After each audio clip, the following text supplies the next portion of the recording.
Guys, this is समा from यूएनजूस। अच्छा यार, ये कई बच्चों ने ना मुझे एनएमडी कैट ग्रुप के अंदर पूछा था कि ये टाइम टेबल रिलेटेड जो यूनिवर्सिटी अपनी ज्वाइन कर चुके हैं, लाइक वो रिपीटर्स भी हैं और उन्हें कोई और फील्ड के लिए यूनिवर्सिटी चूज़ कर ली हुई है। ठीक है, तो इसके लिए कोई इतना मुश्किल नहीं है। ठीक है, आपके लिए ईजी होगा। आगे गर्मियों की छुट्टियाँ भी आ रही हैं, तो एक तो रिपीटर को यार पता होता है कि उसने टेस्ट कैसे देना है, टेस्ट की तैयारी कैसे करनी है। उसके लिए अकेडमी इतना मैटर करती ही नहीं। एम आप अकेडमी जाओ लाजमी, ठीक है, और वहाँ फिर जाके पैसे वगैरह दो, वही पिछले साल वाले नोट्स दोबारा बनाओ, तो ये बेकार चीज़ है। ठीक हो गया। अच्छा, अगर कोई अकेडमी ज्वाइन करना चाहता तो वो उसकी मर्ज़ी है, करनी भी चाहिए अकेडमी, फिर भी एक दफ़ा कर लेनी चाहिए, लेकिन फिर रेगुलर नहीं जाना चाहिए। लाइक एक दिन आप जाएँ, एक दिन छुट्टी कर लें, 2 दिन जाए, 1 दिन छुट्टी कर लें, ऐसा करना चाहिए। ठीक हो गया। अच्छा, अगर कोई अकेडमी नहीं ज्वाइन करता तो इसका हरगिज़ ये मतलब नहीं उसका एडमिशन नहीं होगा आगे। एक चीज़ ये होगी। अब आते हैं टाइम टेबल की तरफ। टाइम टेबल यार, आप बेसिकली जो रिपीटर्स हैं और अभी फ़िलहाल कुछ नहीं कर रहे, पहले उनकी तरफ आता हूँ। जो रिपीटर्स हैं, ठीक है, वो अपनी नमाज़ के हिसाब से टाइम रखें। लाइक एटलीस्ट 6 घंटे पढ़ें। अगर 6 घंटे नहीं पढ़ा जाता, सपोज हर नमाज़ के बाद 1 घंटा वो अगर स्टडी करें तो 5 घंटे तो ऐसे निकल आते हैं।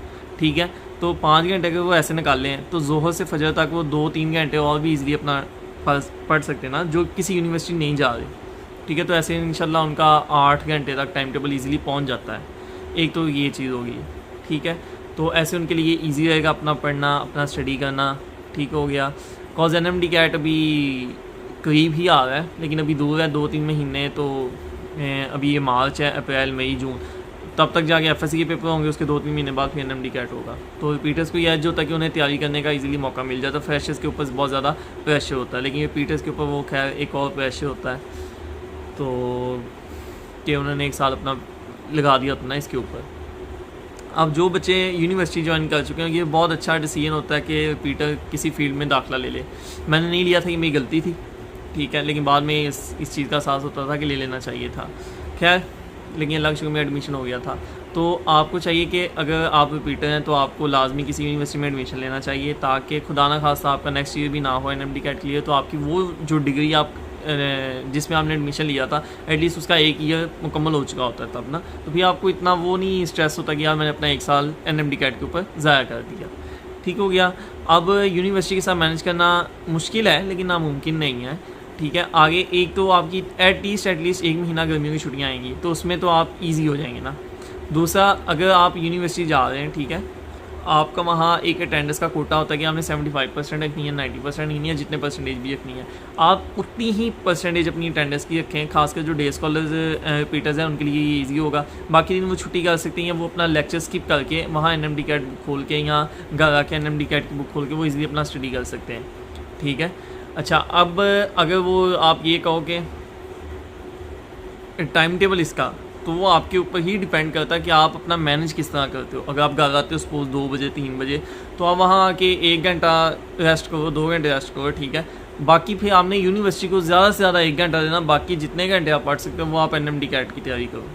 ठीक है। हाँ, अगर माशाल्लाह शार्प बच्चे हो, आप जल्दी वो पिक कर लेते हो और आपका एनएमडी कैट की तैयारी भी अच्छी है, तो फिर आप इतना ज़्यादा वक्त ना दो इसे आप इन शॉर्ट 4 घंटे, अगर कोई यूनिवर्सिटी वाला है तो वो 4 घंटे अगर दे लेता है एनएमडी कैट को रेगुलर जाते हुए, तो माशाल्लाह बहुत बड़ी अचीवमेंट है। ठीक हो गया। और जैसी छुट्टियां हो, संडे आए, तो आप इसे ज़्यादा अपना ड्यूरेशन बढ़ा लें, तो इंशाल्लाह आपका ही कवर हो जाएगा। आप पहले टॉपिक से स्टार्ट करें और इसे आगे लेकर चलें।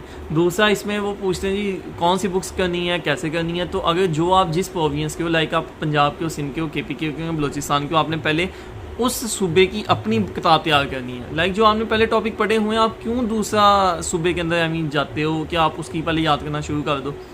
जो आपने अच्छे से पहले टॉपिक्स उसमें से किए हुए हैं, आप उन्हीं को अच्छी तरह रिवाइज़ करें। जब वो अच्छी तरह रिवाइज़ हो जाए, फिर आप फेडरल की, इस्लामाबाद की, या किसी और प्रोविंस की बुक उठा के उससे तैयारी करें। पीएमसी ने लाइक अगर चारों सूबों का भी वो मिक्स करके बनाता है, ठीक है, या अगर कई कहते हैं जी पंजाब में से आगे ऐसे आ गया, तो अब हर बच्चे का तो एक तो टेस्ट डिफरेंट आया था, वला आलम क्या मामला हुए कैसे नहीं हुए, तो बहुत बुरी मैनेजमेंट आई थिंक है ये। एक टेस्ट होना चाहिए ना। तो 1 मिनट।